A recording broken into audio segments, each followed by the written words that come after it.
Hello, I'm Commissioner Juanita N. Holmes, and welcome to the New York City Department of Probation second episode of Connecting Clients podcast, where we share stories that are making a difference in the city of New York.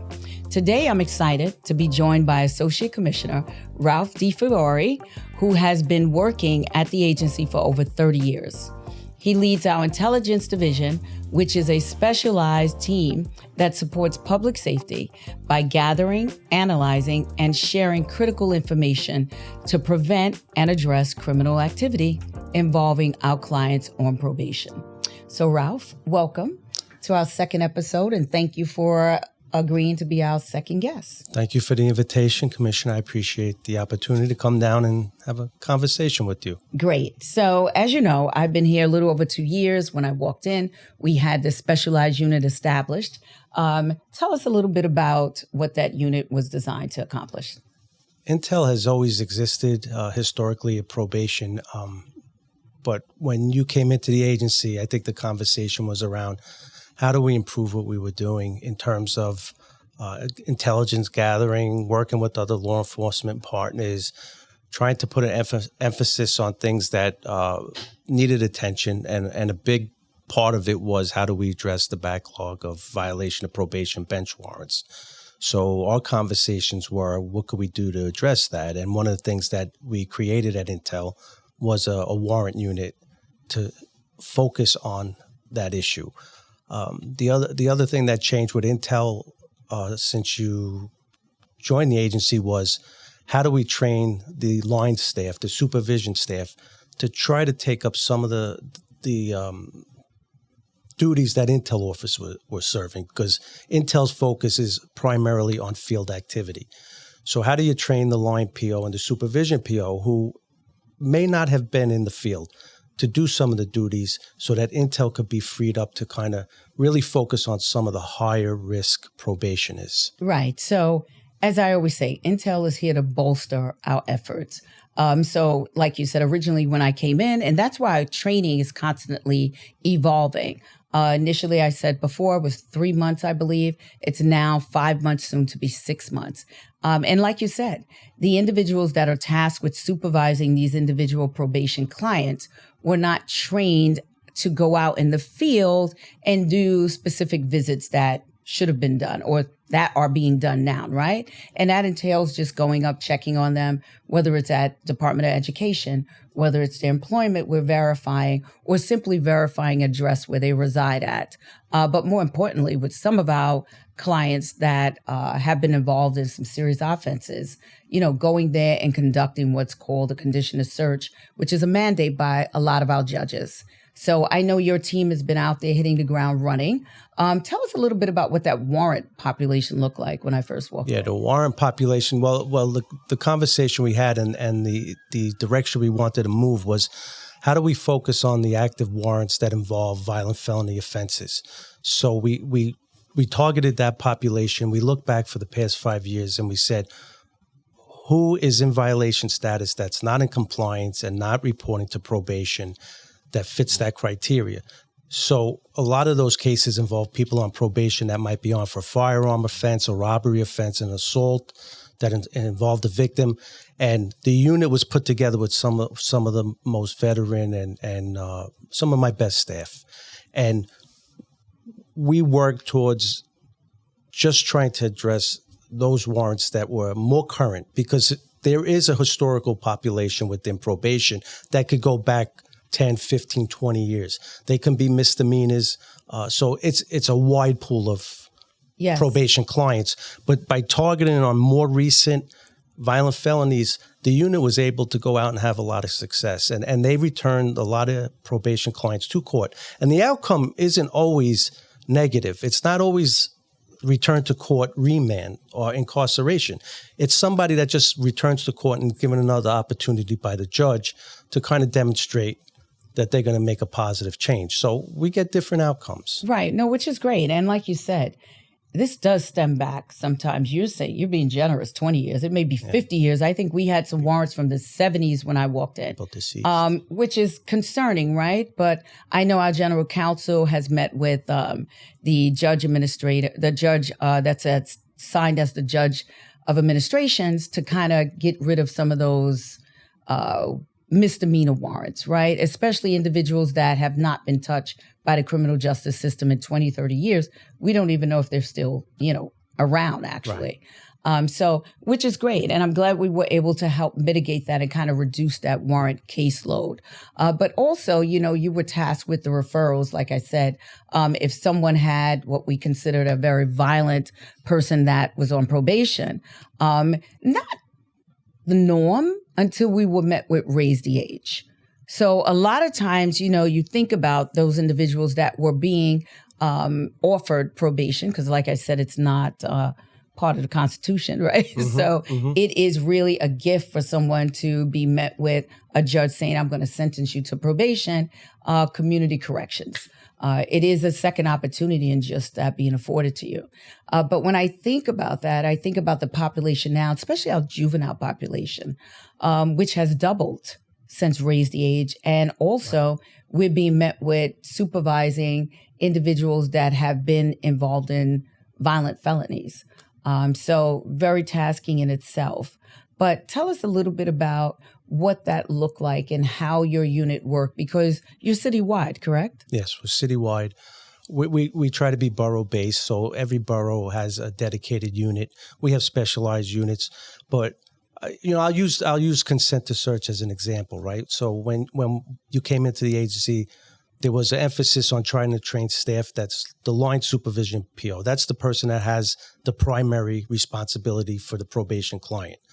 And the agency trained them on how to conduct consent to search. And the reason I bring it up is because we used to average over 200-something referrals to do the consent to search because we were trained and we were able to do those searches. And by taking that responsibility, by training the staff, that freed our offices to focus on cases that involve firearms, cases that involve robbery and assault, and to work closely with the NYPD field intelligence offices to gather that information. So there's multiple things happening because of the change, but my offices work in a unit called Critical Response Team, and that was another unit that was dedicated to firearms, and they've done a successful job. They've averaged on average over the past 3 or 4 years about 2 firearm recoveries a month. So I put it in the context of, as these responsibilities shift from Intel, we're able to focus on what we really need to focus on. And not everyone on probation does well, unfortunately. Of course. And they fall under our radar because we have to address it. I would say accountability equals compliance, right? And that's the reason you're on probation. You're still being supervised.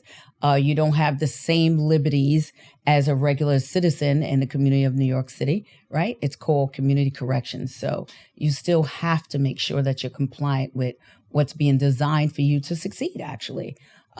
So let's talk about a new unit that's been put into place. Now, this unit was put into place. I felt we needed it.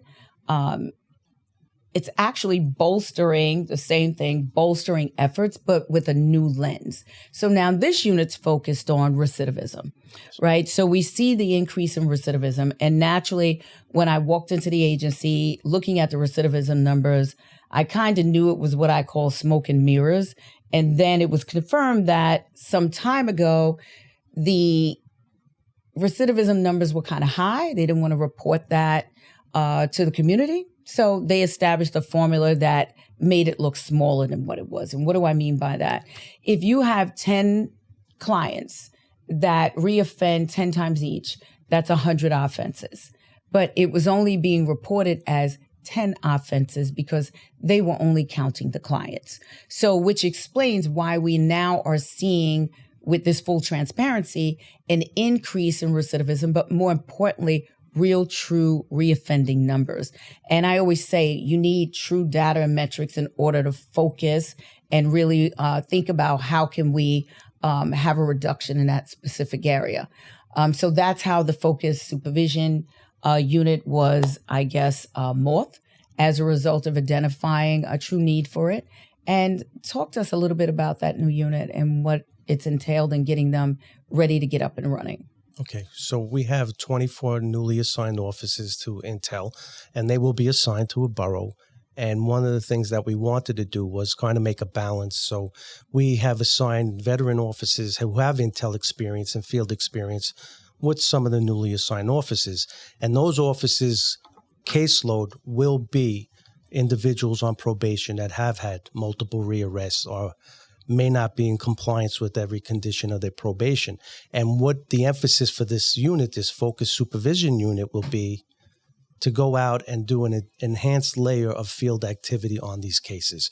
So if someone has a curfew, this FSU unit, this focused supervision unit, will go out to kind of assist the line supervision PO, again, who has the primary supervision responsibility, by doing more visits on somebody on curfew, going out there 10 o'clock at nighttime, going out there at 7 o'clock in the morning to make sure the person who's on probation is up ready for school or for work, to interact with the family. So now you have different offices with different kind of ways of approaching the job, interacting with that probation client and family. Speaking about the focused supervision unit that has been recently established to address recidivism, it was brought to my attention that our DCs over adult and juvenile operations actually called in some of their top offenders, or I should say reoffenders, right, to come in last night to a meeting to actually explain what this particular unit will be doing. And like I said, similar to your unit, where they bolster efforts in ensuring that people stay on the right track and that we make sure that we try and keep these individuals out of the criminal justice system, whether that's meaningful employment, education, whatever that looks like, that we do our best in attempting to accomplish that. And when I think about what they were told at this particular meeting, was simply that you will be seeing different probation officers other than your main probation officer that you are currently being supervised by. And their efforts is to bolster their efforts. This unit kind of reminds me a little bit about what we did informally, I would say, in New York City Police Department. We had a process called ceasefire. And some of our probationers were actually invited to those events. I think the one thing I didn't agree with ceasefire, it was always, we're going to take this from you, we're going to take that from you if you're not compliant. I think here what I want to focus on is what can we do for you to help you, right? And whether that's employment, education, food, housing, whatever it is that we can help to keep these individuals from being met with harming others, or whether it's a property crime where they're stealing just to make ends meet from a supermarket, whatever it is, we're looking to seriously and hopefully mitigate a lot of those challenges that we're met with the hopes of reducing recidivism.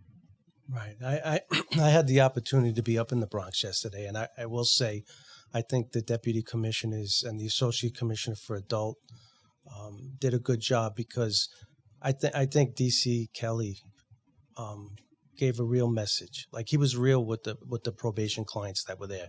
He basically said this is an opportunity not to go down that road again. And I saw the connection because he formerly worked at Department of Correction. Correct. And he was involved with the gang intelligence unit.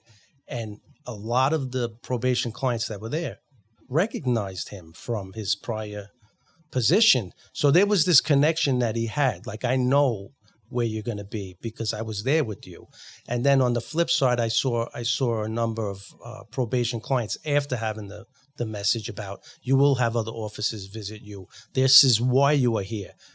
But you could turn this negative into a positive. And a lot of the probation clients were approaching the DCs and kind of having a conversation around, what could I do to get out of this? Right, to change my life. Change my life. So it was a good experience. That's great. I'm glad to hear that. I think more importantly that they're receptive of it, right? And I think that's the component that we're looking for, to make sure that we're letting them know, listen, this is a second chance, but equally, you're going to be held accountable, right? You can't keep causing public harm. If you're reoffending out there after you're met with us coming to you and letting you know whatever resources you need, we're trying to provide you with that, but you still got to do your part, right? Yes. And so I think that's what's key. And that's why I'm so big on what we call direct programs. meaning vocational training, vocational training. I don't care what anyone says. Computers are not going to replace plumbing, right? Welding, and a lot of the other things like truck driving. I know they have these these, what do you call them? Vehicles that don't have drivers, whatever it is, but still, right? For the majority of whatever type of CDL vehicles there are, you're going to need a human sitting in there behind that wheel. And so that's why we're really pushing to make sure that we're meeting their needs, because everyone is not going to become a doctor, nor do they have the means, right, or the education to accomplish that. And we have, some clients that are well up in age that need meaningful employment because they want the same opportunities you and I have to take care of our families, to take a decent vacation, even more importantly, eat and put a roof over our heads. It touches me, Commissioner, because when I speak to some of the newly hired probation officers, and I'm truthful about it, I say, sometimes I wish I could change positions with you, because that's why I came to probation. And when you speak to like helping probation and giving them a hand to kind of deal with things, I always remember, I'm going to date myself, but 1995, when I was a probation officer in Staten Island, I was in an intensive supervision program. It was an alternative to incarceration. So they had the opportunity not to go to state prison. And I had a young woman that lived in the Park Hill houses in Staten Island. And she came to me and she said, there's not enough daycare, or there's not enough summer programs here for these kids to get off the streets. And we worked together, and we were able to get funding for her to do that. And it wasn't about me. But back then we had a newsletter, and she was in the newsletter, and we were able to do that together. So I feel the same way about what people are doing today. If you come to probation and your ultimate goal is not to help people get ahead and get out of the system, then I don't think it's the right calling. And I have a firm belief that for the majority of people who come here, that's why they're here. So this program, combined with everything that these officers are going to do together with the probation client, maybe it makes a difference. That's right. Not in all of the lives, because we know the reality. That's right. But if you affect change in some, then you made your mark. It's a win. It's a win for us. It's a win for the community in New York City. It's a win. And I like what you said about an alternative to state prison, right? Yeah. When you think about that, we are recently, or have recently now, procured electronic monitorings, because we're going to start an electronic monitoring unit, mostly supported by a focused supervision unit. And that's an alternative to incarceration, right? And so I think that's a true, what we call ATPs, because of the fact that now it gives us leverage, right? We can't be everywhere all the time, but to actually have some of our worst of the worst, right? Or those that we see are really headed down the wrong, track, that we now implement this electronic monitoring. So we can see, right, from our seats, basically, are they going to school? Are they still in the house? And we can even see if they compromise it. It's well supported by a 24-hour, 7-day-a-week service unit that will notify us if the battery's going low, notify us if it's been attempted to be cut off, compromised. Judges love it. The general counsel has spoken with them about it, and they welcome it. I think it's key because ACS, are over our remand centers. And these remand centers, they're saying, are really overpopulated, especially when it comes to juveniles. They need to be home. They need to be in school, or they need to be in some sort of remedial course, vocational training, something other than being incarcerated. So if we can help keep them on track with those monitors, then even better. Yeah, and it's another example of how an individual on probation who's not successful so far can have another opportunity, remain out in the community, and try to work to get better. Absolutely. Right? Because the alternative on without this type of opportunity, and I understand that the electronic monitoring bracelet will restrict their freedom, but the alternative is what? Then you're on Rikers Island awaiting your violation of probation hearing process to take place. Now you got this opportunity to go out there and try to do things so that you don't end up back in Rikers and you get out of the violation of probation status and you move forward with your life. So it's just another tool that we could use to kind of Absolutely. to work with these people. Yeah. I think a lot of New York City doesn't realize that we actually have people that are assigned to probation supervision that cases have not been adjudicated. They haven't been sentenced, but it's just that to keep them out of the system from being remanded, judges will assign them to our, I guess it's our intense community mentoring process. And that we're actually tasked with supervising them as well and hopefully trying to point them in the right direction by the time they go back for the court case. Hopefully it'll help a judge make a decision whether, okay, they have accomplished or have some successes as far as whatever it is that they need or goals that they want to be met, and possibly be assigned to supervision in lieu of incarceration. But I often say, like it or not, we're not going to catch everyone because everyone doesn't want to be caught. And those are the individuals that we want to make sure that we identify them. They're before a judge. And if incarceration is what's going to keep them from harming others in New York City, at least we know that we did our best to keep that from happening. Yeah, that's so true. And it, just like electronic monitoring, interim probation allows somebody who might not necessarily be put on probation the opportunity to show the court and the community that I can succeed on probation. And I've demonstrated it. And then ultimately the outcome you want is to see them placed on probation. So that is another tool for them to take that avenue. And it's important to have these relationships with people. And I just want to say because intelligence unit, we often do a lot of law enforcement type work. But I know my offices also, when they interact with probation clients, they might be at their worst moment. All right. They're being arrested. They're being taken in on a warrant. It's a bad day. Right. But I know that my offices will treat that person with respect and kind of handle that situation the best way they can. And as we expand the toolbox and bring more of these tools to probation, I think we're going to be set up for more successes. Yeah, I think it's going to be great. I really do. But thank you again for taking some time out to spend with us in the community of New York City and discussing probation. I appreciate the opportunity to come down and speak briefly about Intel and to have this conversation with you. So thanks for having me. And thank you for tuning in to our second episode of Connecting Clients podcast. And thank you to Associate Commissioner of Intel, Ralph Difiore. And remember to visit newyorkcity.gov/probation to learn more about our work. And be sure to like and subscribe to our YouTube channel so you can be the first to know when a new episode drops. Also, please be sure to comment regarding what you would like to hear regarding the New York City Department of Probation. See you next time on episode 3. And remember, saving lives is saving lives.